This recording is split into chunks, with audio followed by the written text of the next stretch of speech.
Thank you very much.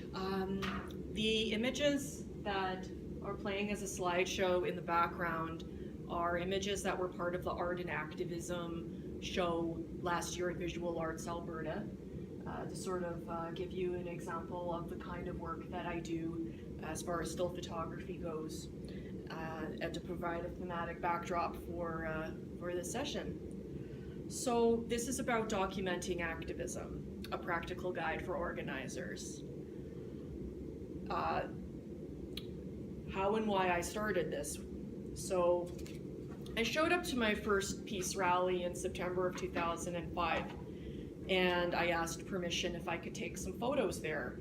I was involved with an independent media organization at the time, and I just thought it would be a fun thing to do. I posted the photos online later that day, and the reaction to it was far beyond my expectations. I announced that the pictures were online on a listserv that I was on. Remember, some of you might remember email lists. This was in the days before Facebook and social media was really taking off. And the server that I had posted them on actually crashed because people wanted to see them so badly. So I thought to myself, well, maybe I'm onto something here. Maybe people want to see what's happening in Edmonton with regard to activism and protests and social justice. So I got a better website with more server space, and I began to just work on my skills in photography and social media as social media began to emerge. And a short time later, I saved up, I got a video camera, started doing videography, and now I mostly document local activism through photography and videos, and I share my work using social media. So first I want to ask, how many of you are from Edmonton? Are you all from Edmonton? No? Okay, so one person from outside of Edmonton. Is there anyone here from outside of Canada? Okay. Does everyone here use social media? And when I talk about social media, do you know what I'm talking about? Yes? Yeah, where I come from, Cupra. Oh, okay, yeah. We work on what we do is social media. Mm-hmm. Right. Yeah. And we're, Facebook. Right. And where are you from? Oh, I'm from Calgary. Oh, okay, okay. And I'm from Toronto. From Toronto, okay. So everyone here is from Canada. Are you all, but you're not all social media users? Okay, so this could be interesting. No, I'm not a social media user. Mm-hmm. I'm with a group where somebody else is becoming very adept at doing it. Okay. Well, hopefully you'll learn some new things and be able to take it back. Yeah. Yeah. So documentation itself, with or without social media. Why is documentation important? So there are several reasons why. First of all, it's capturing history, and perhaps part of Edmonton's history or your city's history that is not and has not been widely examined. It keeps a record of what happened, when it happened, maybe why it happened. It creates something tangible that can be shared with others, both locally and elsewhere. And perhaps it could even help to form connections between organizations and individuals. I also view what I do as having an artistic element to it. Art and activism are very closely related and very closely connected in my beliefs, because both communicate messages in visual ways. Also, documenting visually, unless somebody intentionally sets about using Photoshop or some other program in some kind of nefarious way, they're the ways of presenting the truth of what happens. Unless that truth is bent, like I said, there are ways of editing things. For example, I videoed Jane Fonda's talk in Edmonton a few months ago. She was here. She's an actress, a very famous actress who has a long-term interest in environmentalism and solar energy. and she was here to take part in a panel discussion on pipelines, to sort of use her celebrity to attract people to come to the panel, and it worked. So a lot of people were expressing their dismay to social media that this, how dare this celebrity come here and be disrespectful to Alberta's pipeline industry. This is terrible. And they were criticizing what she said, but these were people who hadn't even attended that panel, so they don't really know what she said. And yet they're calling into radio talk shows and they're criticizing it. Well, I recorded her whole talk. I put it online. It's on YouTube. Anyone can watch it anytime. So I give people that opportunity. I give them the opportunity to see another side of the issue that maybe they wouldn't have the opportunity to otherwise, because mainstream media doesn't cover it, or they can't make it to something, or they're just coming to something with preconceived notions. And but some people, even in that kind of mind frame, if you present them with the other side, they will look at it, and maybe you have the opportunity to make an impact in that way. So what do I use? So this is from a technical standpoint, I use YouTube for videos. I use Flickr for photos. Flickr is like a photo sharing program, and it's also great because if you upload to it, you can download your original size of your files.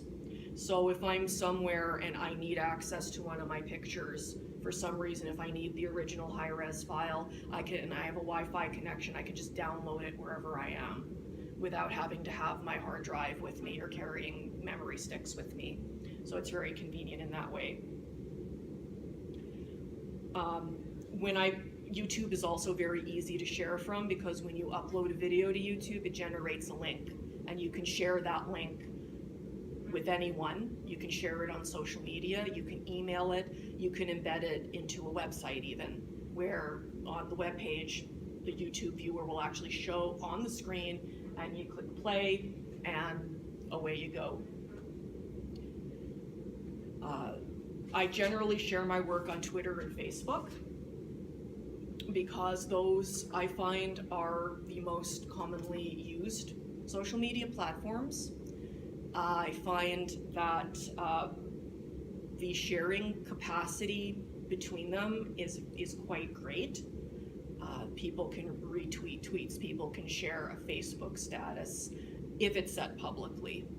I have a page that I set up specifically for my activism related photos and videos, because on my personal Facebook profile, for security reasons, I don't always want to post things publicly or have things traced back to me immediately. So pages are always public. Profiles can be set public or private depending on how you want your privacy settings.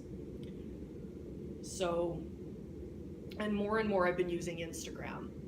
Instagram is kind of like Facebook and Twitter all rolled into one when it comes to photos, individual photos.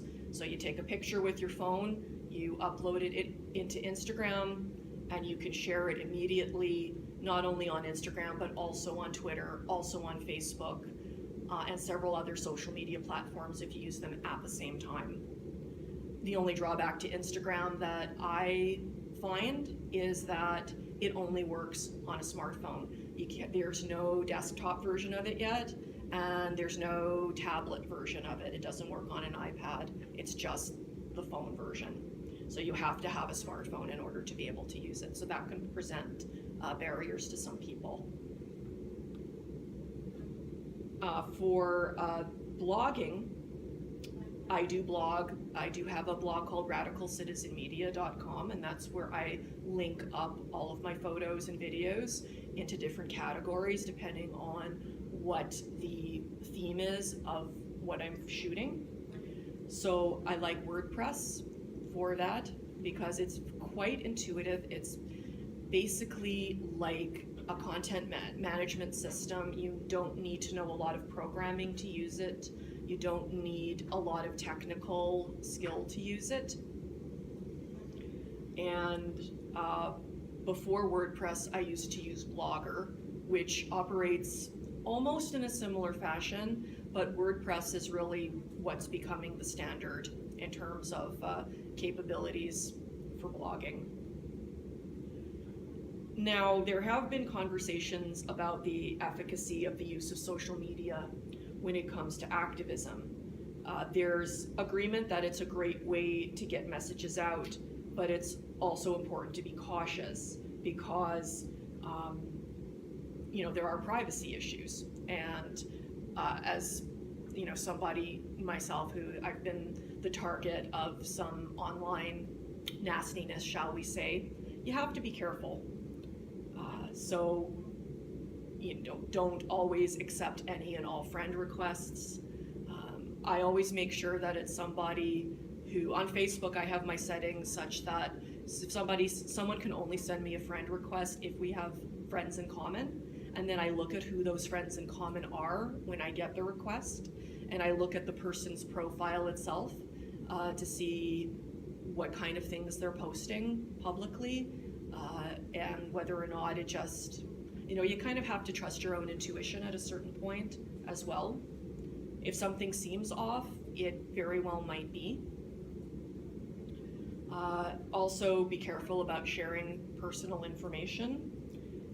It's really amazing how much you can share and not realize it, and how much information you can put out there about yourself that can make you easy to find or easy to track down without even realizing it. Something that you just take for granted, like posting where you work or pictures of you in a certain place that you frequent. If somebody wants to see a pattern or something in your habits, it can be easy depending on how much you're sharing and what you're sharing.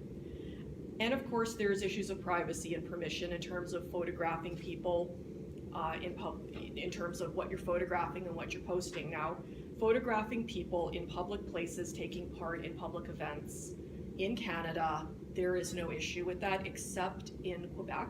The laws are a little bit different. So, where you are, if you're traveling somewhere else in the world and you're taking pictures and maybe you're photographing a rally somewhere else in the world, you might want to look into the laws of that place because you don't want to end up in a lot of trouble. But in Canada, like I said, with the exception of certain things in Quebec, photographing and videoing in a public space of a public event is a fair thing to do. You can even photograph police officers if they're present, as long as you are not interfering in the police doing their work. That could get you into trouble. But otherwise you're acting pretty much as a journalist. Now, there are times when it's appropriate to ask permission, even though you don't have to, because for some people, being photographed at a rally or at a protest and that being posted online, that might create a problem for somebody. That could create a problem with their employment. That could create a problem for them personally. So generally, like from my experience, what I find is most people around here, they know who I am when I show up to something. They know what I'm going to be doing there. They come and they talk to me about it beforehand. If they see something come online that they're not comfortable with, they let me know. They send me a message. I take it down. I never have a problem with that. Or a lot of times you'll know if there's a problem. If somebody is marching and they've got the sign in front of their face, that's usually that way for a reason. Or if they're they're with the hoodie or with some other way of trying to conceal their identity. So when I notice that, I try not to single those people out in anything I'm shooting. I make sure that they're not prominently featured. And there are conversations about subject matter itself, discussing different sides of issues, which is what we want to do. It's what I was alluding to earlier, is to foster discussions about issues concerning conflict and human rights. And by documenting events, that helps to do that. So I'm going to give you some concrete examples of my work and the impact that it's had. So going back to June of 2015, Justin Trudeau was in Edmonton to help launch the federal campaign of Amarjeet Sohi, who who was running for MP as a Liberal in Edmonton Millwoods, and he was subsequently elected, as was Justin Trudeau, elected as Prime Minister shortly thereafter. But at the venue where this campaign event was taking place, the Edmonton Coalition Against War and Racism, or ECOWAR for short, of which I am a part, was organizing a series of pickets against Bill C-51, which the Liberals voted in favor of, with the campaign promise that if elected, they would revise some of the more problematic parts of the bill. We're still waiting for that to happen. Bill C-51 is an omnibus bill that gives extra and special powers to, for example, CSIS and the RCMP in terms of going through our personal information to see if we are somehow a threat to the state. So all of the media at the time was inside the banquet hall waiting for Justin Trudeau to speak, except for me. I was on the outside with the protesters. And all of a sudden I heard all this screaming coming from behind me, and I turned around and there was Justin Trudeau standing there, engaging in an argument with Peggy Morton, who's one of the protesters with ECOWAR. And I got the whole thing on video, and I was the only person who got this simply because I was in the right place at the right time. And the video went viral across the country. I was doing interviews about it with mainstream media outlets who didn't cover it. As some bit of an irony there somehow. And the video still, of many of my videos, it still does extremely well. And the experience really hit home to me the importance of what I was doing, the fact that nobody else captured this moment. And like I said, how a large part of documenting is simply showing up and being in the right place at the right time. And we're just gonna see a clip of that.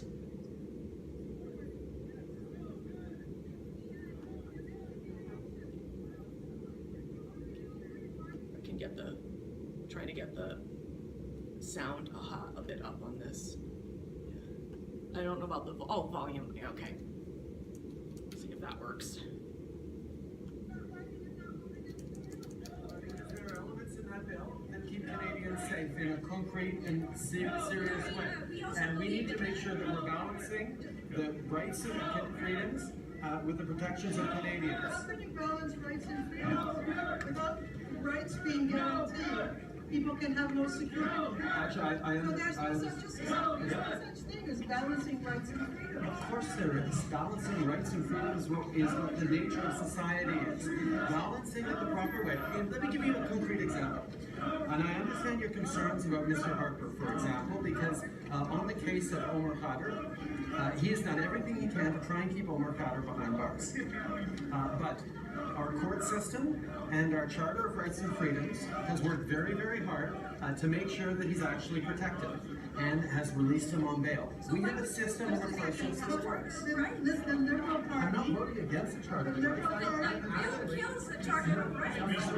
Sorry, the bill. There's two fundamental things wrong with what we're saying. Yes, First of all, our rights belong to us as human beings. yes, they do. And they can't be given or taken away. They're not to be balanced. Do you? And they have to be guaranteed. Yes. And that's the responsibility of a government. The second thing is that your understanding of Omar Khadr, it's very self-serving. Why is that? Because first of all, who refused to help Omar in the jails? I mean, we have all seen during the reign of the Liberal government what stand was taken. Number two, how about explaining your stand on security certificates? We fought for years on the question of secret trials and deportations. Yes. And now you're putting, and we said at the time that if we don't stop it in terms of the use of security certificates with non-citizens, that this will be made the law for all citizens. And that's exactly what's happening now, and you voted for it. I understand your fears and concerns. I absolutely understand what you're talking about. I understand your position. But you say there is no such thing as balance of security. This is what democracy looks like. You are free to express yourself, and you're listening to me, trying to listen to you. That's what it's all about. I understand your concern. Etc., etc. You get the point. But anyway, so there's value in having the opportunity to capture something like that. Now another example is a little bit of a different example because it's something that I helped organize as well as doing double duty on photos and videos at the same time. I was a co-organizer of the Women's March on Washington and Edmonton. Oops. Sometimes there's an ad at the beginning of the YouTube video, but yeah. So some of you might have been at this event on January 21st here, where the Women's March on Washington Edmonton Solidarity event on January 21st. So if anything shows the power of social media, it was this. So combined with the international media coverage the sister marches were getting, with the main march being in Washington, of course, our event page, Twitter, and Instagram, everything went viral. And documenting this was also important to us because we knew it was going to be big, and we wanted to make sure that we had a record of it. So we did have an official photographer doing stills, and I had my camera up on a tripod, my video camera up on a tripod, and there you go, over 4,000 people at the legislature. And it was very important to myself and one of the other co-organizers to keep the momentum going by using social media, a new Facebook page, new Twitter and Instagram accounts, as well as a website. So if anybody is interested in connecting with us on Facebook or Twitter, in terms of the group that is formed as a result of the Women's March, we are all of our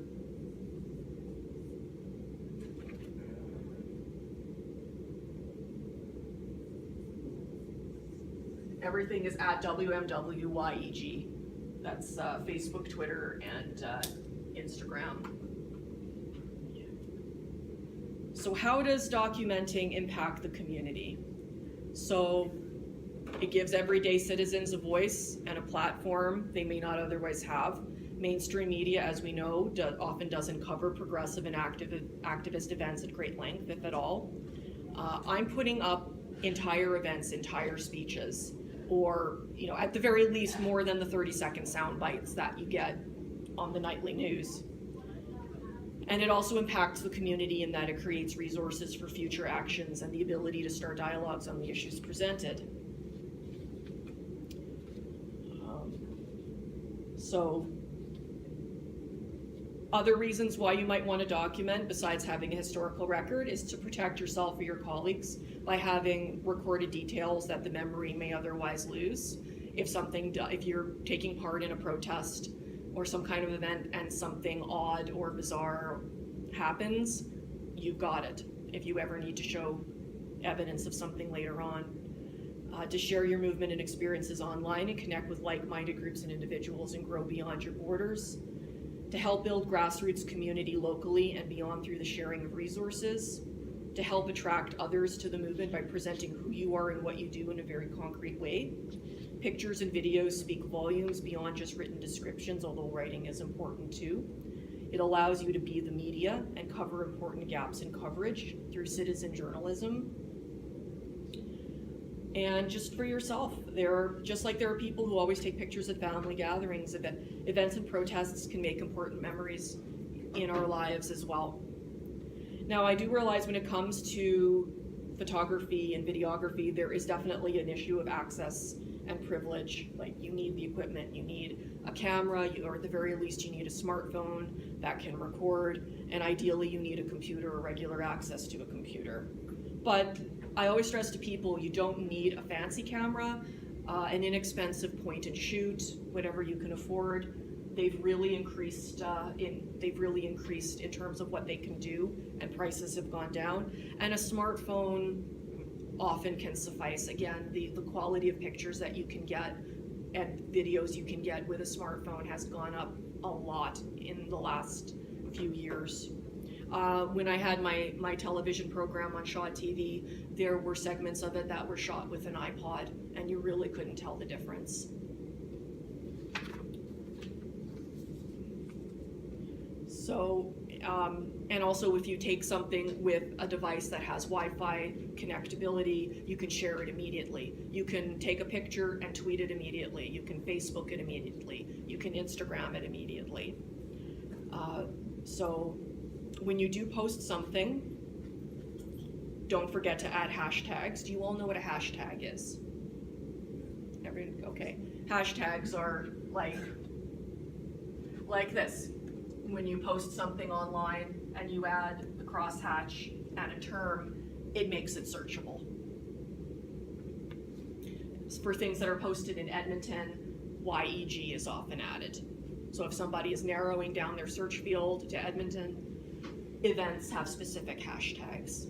You can make up your own hashtags depending on what it is that you're posting. Photos should tell a story, include backdrops, include crowds. Don't always focus on one individual without context, or you end up with photos that look like they could have been taken anywhere. I once had somebody take photos at a festival for me, and he sent me some photos, and it was of this one family who they were friends of his, and they're just sitting on the grass. It could have been taken anywhere. The photo didn't tell a story.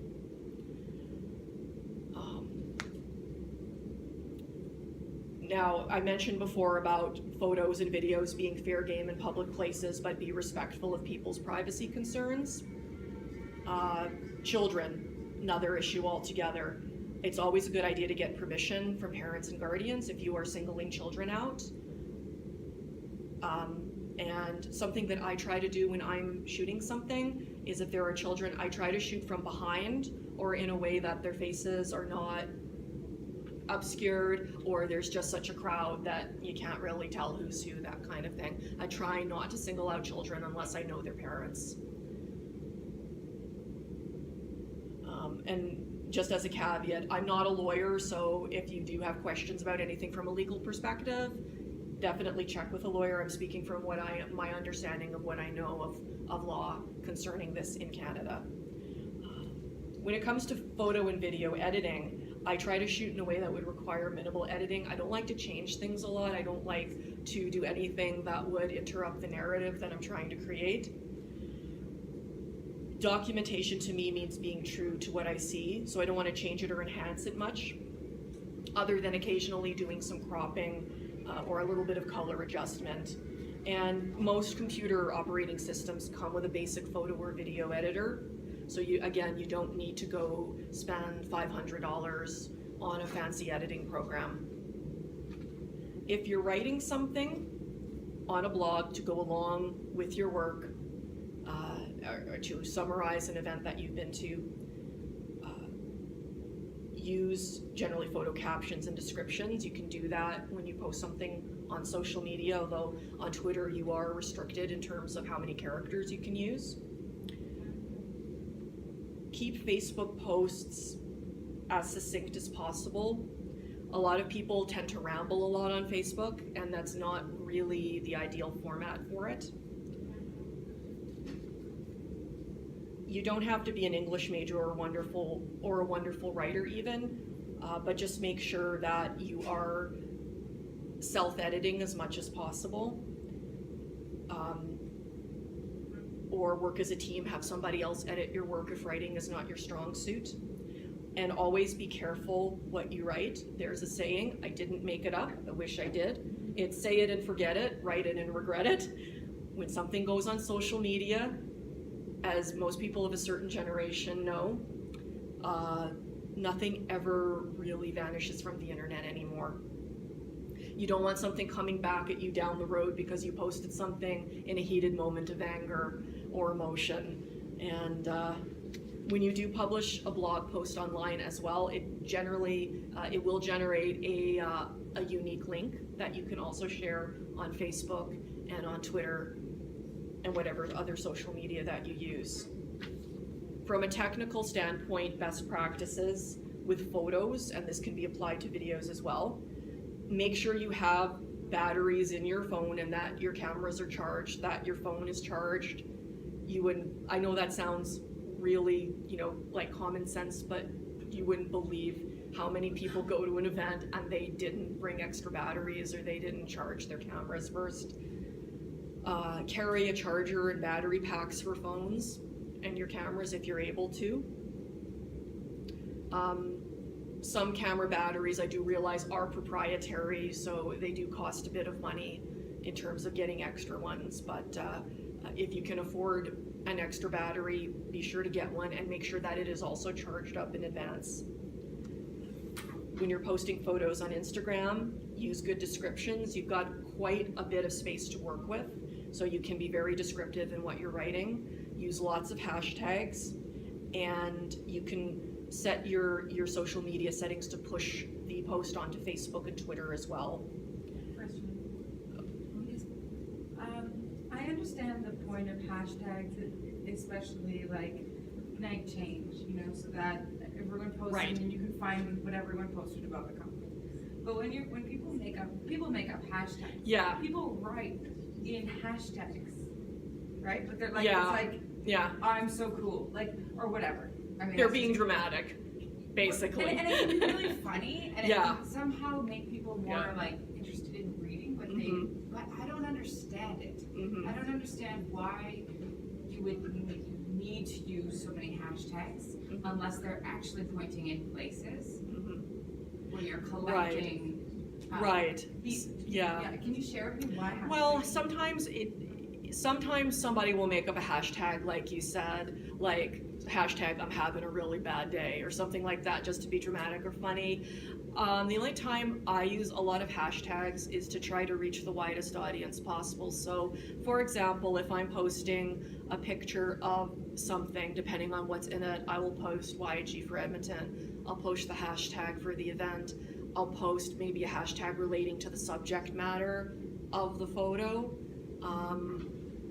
And, you know, I can generally about 5 or 6, maybe 5 or 6 hashtags that are relevant to the photo and searchable and will lead people to that picture. Like sometimes I'll put like YEG photographer, YEG photo, YEG writer. So people who are into Edmonton writing and photography and that, and sometimes I'll put a hashtag that I think I'm the person who actually started using it as YEG activist on a lot of what I post. So if somebody's searching YEG and activism, it will also come up. So you can use a lot of hashtags and it can still be relevant. When it comes to the goofy ones, it's like there are people that do overdo it, and it can eventually, it's funny the first couple of times, but eventually it can also dilute what they're doing as well. So yeah, did that answer your question? Totally did. Okay, cool. Okay. On photos for Facebook, don't tag people who are not actually in the photos. That is a real pet peeve of mine. People will tag me in a photo or a post just to get my attention, and it clogs up my news feed, and it's a really good way to get defriended. A lot of people don't appreciate that. And respected when people don't want to be tagged, and it's a lot easier now. People can remove a tag on a photo themselves. It used to be you had to ask the person who took the photo, would you please untag me, I'm not comfortable, and sometimes they would and sometimes they wouldn't. So now you can do that yourself. On Flickr, the same thing. Good descriptions, keywords, sharing. There are ways to add people in Flickr as well, which is the equivalent of tagging. There are ways to add people in Instagram as well, which is their equivalent of tagging as well.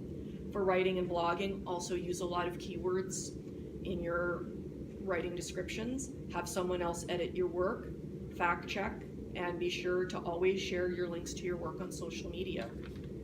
So that's the basis of my presentation. I realize that's kind of a lot to take in a relatively short period of time. Does anyone else have any questions? Yes. No, actually, let me formulate it better. Sure thing. Yeah. My question is, when you approach an event or whatever you're photographing or documenting, are you doing any research before, or to kind of prepare yourself or anything? Would you find that valuable? It would depend. Often I just show up camera in hand.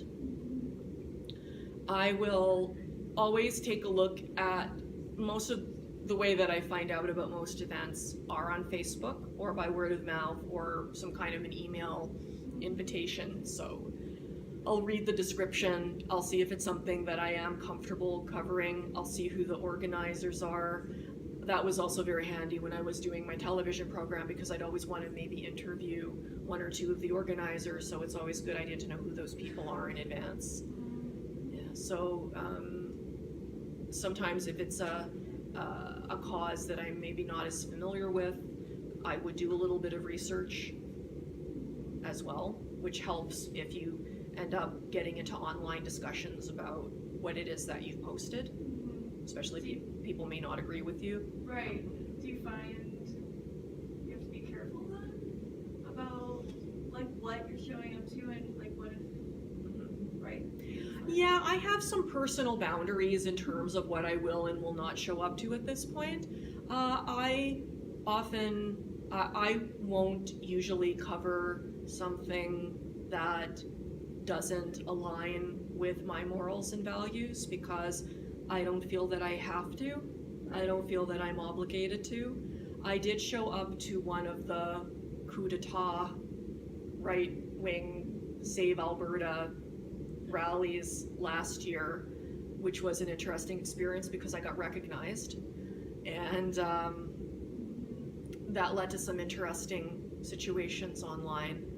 And I realized, you know, I don't need to give that side a voice.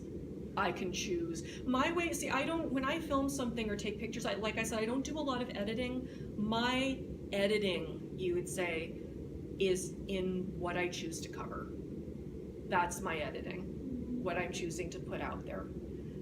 And there, even on the more progressive left-wing side of things, there are certain things that I'm not as comfortable with that I wouldn't necessarily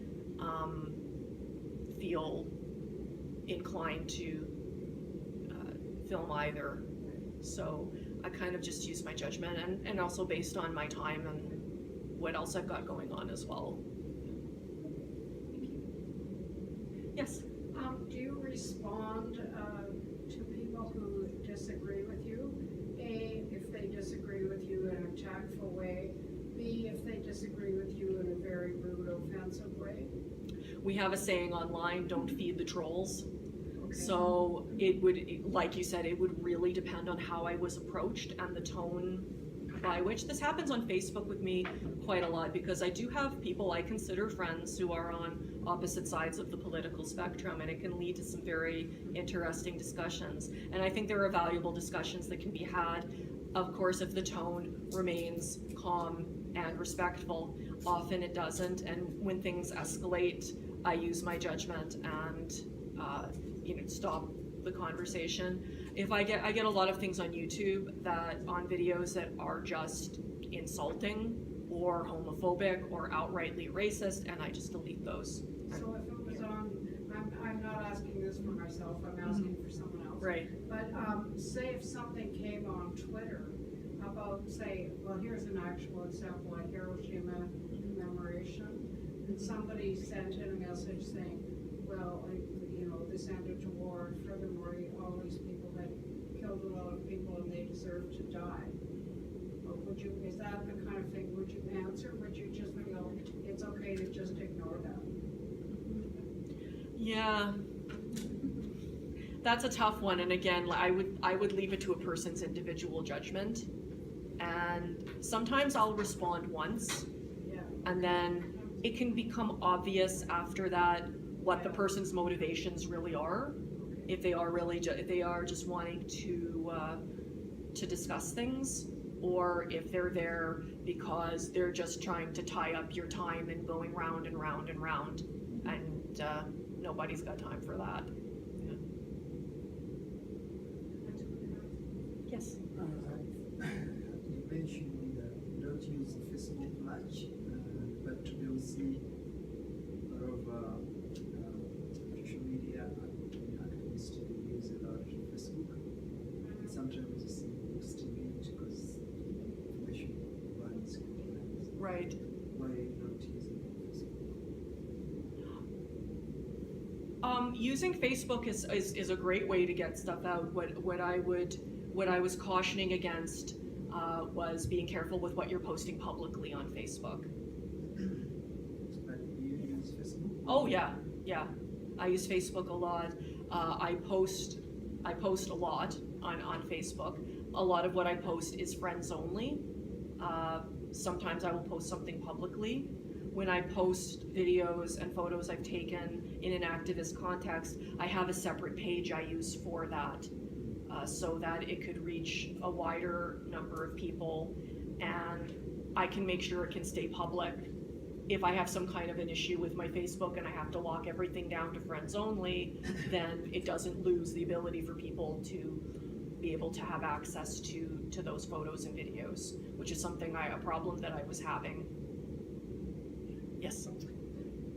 This is more of like a technical question. Sure. As a photographer or videographer, when you're in an event that's like a participation, like an event where people are talking, and it's like not like a rap, but imagine like in a room or sitting in a circle having a conversation. I document a lot of those kinds of gatherings, and I do it differently, like writing and photography. But sometimes it's hard to both be present and participating and documenting at the same time, and I'm often wearing both hats. Yeah. And often the photos don't look great because it's like people sitting in a circle. When you're sitting in a circle, it's really hard to capture the circle unless you're like able to elevate yourself. Get up on a chair, yeah. And then I feel like that disturbs what's going on in the conversation, because Yeah. then suddenly you're taking all this attention. Yeah. So I don't know if you have any thoughts on Yeah, I've experienced that as well, where I've been like for example with the Women's March, I was an MC and I was documenting and I was speaking and I was organizing, and it was just, a lot of things. I sometimes am documenting an event and I'm also performing at it. I'm a musician as well, so you can sometimes wear a lot of hats at one event. So it's a very fine balance. You kind of have to treat every event individually in terms of how you're going to approach it in that way.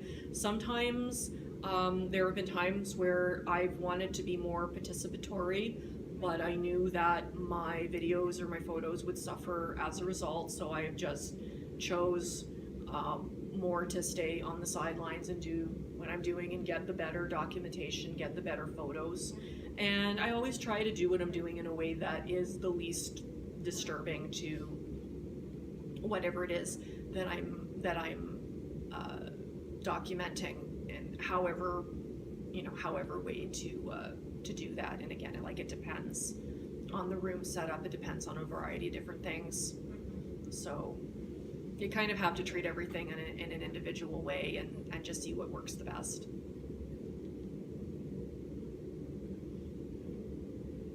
So we have 5 minutes left. Do we all have smartphones here right now? We were going to do a bit of a workshop where I would have you sort of film each other and photograph each other. We don't really have enough people to to do that in a feasible way. Are there any more questions that people have? We can just continue, yeah, or experiences you want to share, or things you'd like to know more about. Yeah. Some people don't see very much responding to the activist messages on Facebook. For example, you look for likes, you comment about it, you put on something, for example, about human rights violations, and you see little responses. Yeah. Putting the music in, it's coming to the mood, and people quickly to start searching when switching it out into human rights, then you see little responses. How do you make that message reach out interesting to them? photos of cats on Facebook. No, I find actually there's a little bit of truth to that. I find that multimedia posts actually get more of a response than just text. Sometimes text responses do get a good response if they're really snappy, if they're tight, and they're presenting a very powerful message. You can end up with a lot of responses, and it also depends how many people are following you in the first place as well. But in general, I find adding a photo, adding a video, adding a link, something to sort of brighten up the post and make it more interesting can often lead to more engagement with the post.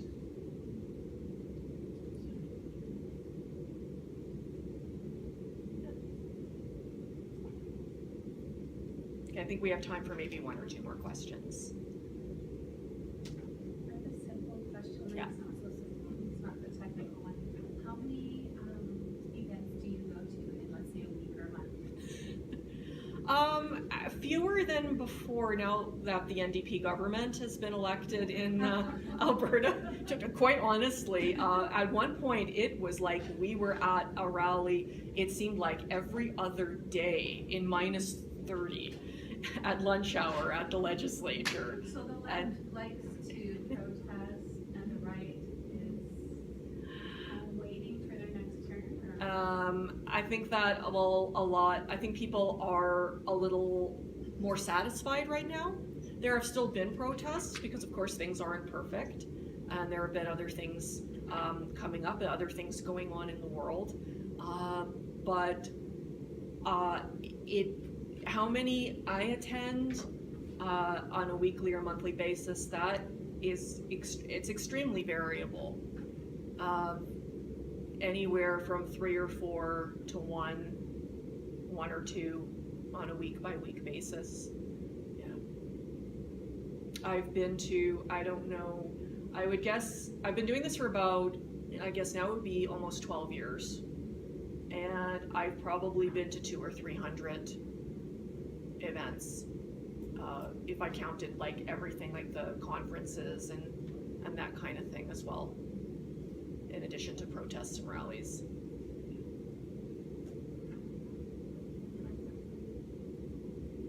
Anyone have any final question or comments? Or yeah. Well, I think it's almost 3:45, so I think we're pretty much, so thank you for coming.